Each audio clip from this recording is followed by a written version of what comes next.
আসসালামু আলাইকুম। এখানে আরেকটা গার্ডেন, আমরা যে গার্ডেনে সবসময় যাবো সেটা না, এটা অন্যরকম। এটা আরেকটু উন্নত মনে হইতেছে, একটু বড়। ঠিক আছে, এটা তো অবশ্য বাচ্চাদের খেলার জায়গা আছে কিনা জানি না, তো দেখাই।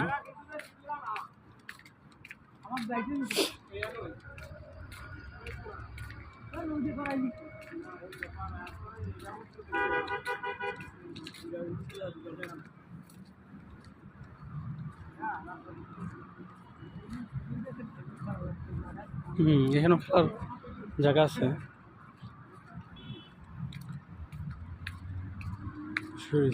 এই যে মানুষ বসে আছে, এই বসার জায়গা।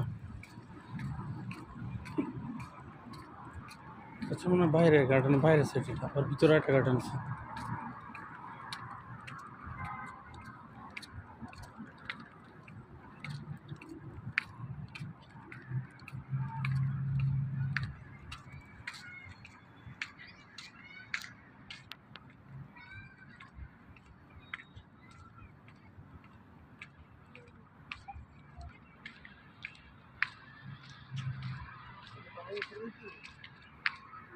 এখন যাবার হয় ওই যে গেট ওদিক দেয়া।